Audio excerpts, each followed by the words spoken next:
بسم اللہ الرحمن الرحیم۔ حضور اکرم صلی اللہ علیہ وسلم کے اسوہ حسنہ اور آپ کی سیرت نبی پر بات کرتے ہوئے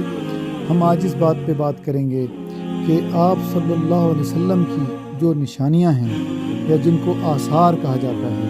کہ جو چیزیں جن کو آپ سے نسبت حاصل ہے، مثلا کوئی چیز جس کو آپ نے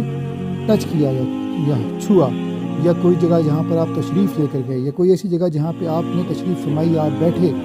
یا کوئی کنواں جہاں سے آپ نے پانی لیا، یعنی اس طرح کی تمام چیزیں جن کو آپ صلی اللہ علیہ وسلم سے ایک نسبت حاصل ہے، ایک تعلق ہے، ان سب کے ساتھ بھی ان کا عزت اور ان کے احترام اور ان کا تقدس کیسے ہمیں کرنا ہے،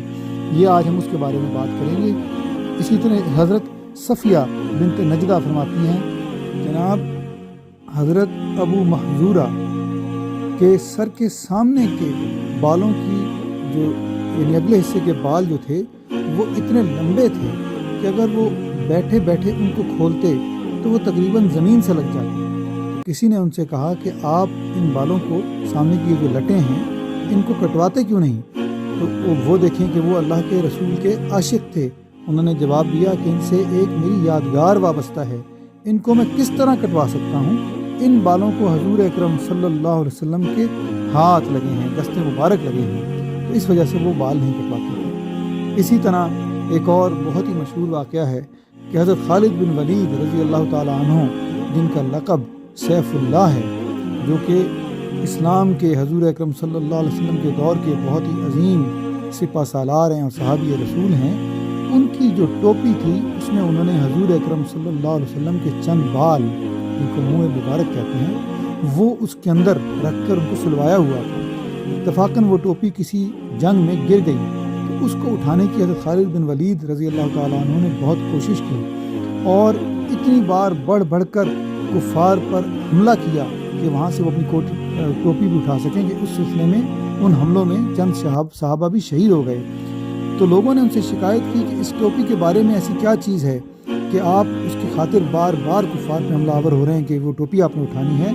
تو حضرت خالد بن ولید نے فرمایا کہ اس ٹوپی کی خود تو کوئی اہمیت نہیں، لیکن اس کے اندر ایک ایسی نعمت چھپی ہوئی ہے جس کا دنیا میں میرے نزدیک کوئی نعم البدل ہی نہیں ہے، اور وہ یہ کہ اس کے اندر حضور اکرم صلی اللہ علیہ وسلم کے چند بال میں نے رکھے ہوئے ہیں، جو میں نے برکت کے لیے اس میں اندر سیے ہوئے ہیں، اور مجھے یہ ڈر تھا کہ اگر یہ ٹوپی کفار اور مشرکین کے ہاتھ لگ جائے تو اس کی گستاخی ہوگی، اور دوسرا یہ کہ میں حضور اکرم صلی اللہ علیہ وسلم کے ان بالوں کی برکت سے کہیں محروم نہ ہو جاؤں۔ تو یہ صحابہ کرام کا عمل ہے، حضور صلی اللہ علیہ وسلم کے آثار یا ان چیزوں سے کہ جن کو آپ صلی اللہ علیہ وسلم کی نسبت حاصل ہے، ان کی وہ کس طرح سے عزت کرتے تھے۔ اسی طرح حضرت عبداللہ بن عمر رضی اللہ تعالیٰ عنہ کا یہ طریقہ تھا کہ وہ حضور اکرم صلی اللہ علیہ وسلم کے بستر کو اس جگہ جہاں پر آپ تشریف فرما ہوتے تھے اپنے ہاتھ سے چھوتے تھے، لمس کرتے تھے، اور بار بار اور اس ہاتھ کو اپنے چہرے پر مل لیتے تھے تاکہ ان کو برکت حاصل ہو۔ اسی طرح حضرت امام مالک، جو مدینہ منورہ میں حدیث کے بہت بڑے امام ہیں اور ان کا نام کسی تعارف کا محتاج نہیں ہے، وہ مدینہ منورہ کی عظمت اور اس کی عزت کا اس قدر خیال رکھتے تھے کہ مدینہ منورہ میں آپ سواری پر نہیں چلتے تھے بلکہ ہمیشہ پیدل چلتے تھے، اور کہا کرتے تھے کہ میری غیرت کو یہ گوارا نہیں ہے کہ اس پاک مٹی پر، اس پاک سرزمین پر جہاں پر حضور اکرم صلی اللہ علیہ وسلم آرام فرما ہیں، میں اسے اپنی سواری کے جانور کے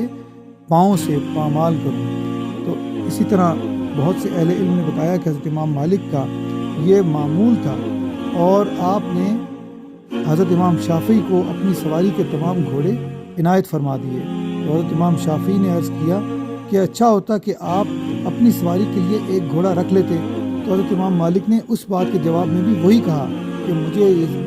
یہ بات گوارا نہیں کہ مدینہ منورہ کی مٹی کو میں اپنی سواری کے سموں سے، اس کے جو پاؤں ہیں ان سے پامال کروں، میرے اندر یہ ہمت نہیں، میں مدینہ منورہ کی عزت کی خاطر سواری کے بغیر ہی چلنا پسند کرتا ہوں۔ اسی طرح ایک بہت بڑے بزرگ حضرت احمد بن فضلویہ زاہد، ان کو زاہد کہا جاتا تھا کہ وہ بہت نیک و متقی تھے، وہ اپنے وقت کے بہت ماہر تیر انداز تھے،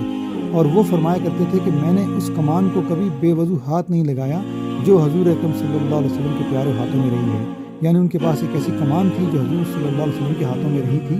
تو وہ اس کی اتنی عزت کرتے تھے کہ وضو کیے بغیر اس کمان کو ہاتھ بھی نہیں لگاتے تھے۔ اسی طرح حضرت امام مالک کا ایک اور واقعہ ہے کہ ان کے سامنے ایک شخص لایا گیا جس نے مدینہ منورہ کی زمین کو برا کہا تھا، تو حضرت امام مالک نے کہا کہ اس شخص کو 30 درے کوڑے لگائے جائیں، اور کہا کہ اصل میں تو یہ شخص اس قابل ہے کہ اس کی گردن اڑا دی جائے، کیونکہ اس نے اس مقدس سرزمین مدینہ منورہ جہاں پہ حضور اکرم سرور کائنات صلی اللہ علیہ وسلم آرام فرمائے ہیں اس کو بیکار کہا ہے، اور اس کے بارے میں بری بات کی ہے، لیکن آپ نے اس کو کوڑوں کی سزا دی۔ اور ساتھ ہی آپ نے فرمایا کہ حضور اکرم صلی اللہ علیہ وسلم نے مدینہ منورہ کے بارے میں فرمایا کہ جو شخص اس سرزمین پر کوئی نیا فتنہ پیدا کرے گا یا فتنہ گر کو پناہ دے گا، اس پر اللہ، اس کے رسول، فرشتوں اور تمام لوگوں کی طرف سے لعنت ہو، اور اس کی فرض اور نماز بھی اور اس کی نفل بھی قبول نہ ہوگی۔ اسی طرح حضور اکرم صلی اللہ علیہ وسلم کے آثار سے متعلق ایک واقعہ ہے کہ حضرت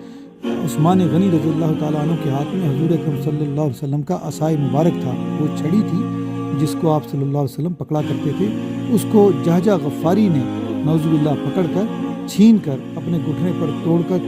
رکھ کر توڑنا چاہا، لیکن لوگوں نے شور مچا کر اس کو روک دیا، اور لیکن بعد میں اس جہجہ غفاری کو یہ سزا ملی کہ اس کے گھٹنے میں ایک ایسا پھوڑا نکل آیا جو کسی طرح سے ٹھیک نہیں ہوتا تھا، اور الٹیمیٹلی بالآخر اس پھوڑے کی وجہ سے اس کی ٹانگ کاٹنی پڑی، اور اسی سال جس سال اس کی ٹانگ کاٹی گئی وہ مر گیا۔ اسی طرح مدینہ منورہ کے لیے اور حضور صلی اللہ علیہ وسلم کے قرب کی عزت اور حرمت کے متعلق ایک اور حضور صلی اللہ علیہ وسلم کا ارشاد ہے کہ فرمایا کہ جس نے میرے منبر کے قریب کھڑے ہو کر جھوٹی قسم کھائی اس کو چاہیے کہ وہ اپنا ٹھکانہ جہنم میں بنا لے۔ اسی طرح بہت سارے ہماری امت کے اکابر جو ہیں، جو بڑے لوگ ہیں، بڑے بڑے علماء اور امام، صحابہ کرام اور تابعین، ان سب کا طریقہ کار یہ تھا کہ جب وہ مدینہ منورہ میں ہوتے یا مدینہ منورہ آتے تو خوشی سے حضور صلی اللہ علیہ وسلم کی قربت کی وجہ سے گنگنانے لگتے، نعتیہ اشعار کہتے، اور جس قدر ہو سکتا مدینہ منورہ کی اور حضور صلی اللہ علیہ وسلم سے مناسبت رکھنے والی چیزوں کی عزت اور حرمت کرتے۔ جزا اللہ عنا سیدنا محمد و آلہ صلی اللہ علیہ وسلم۔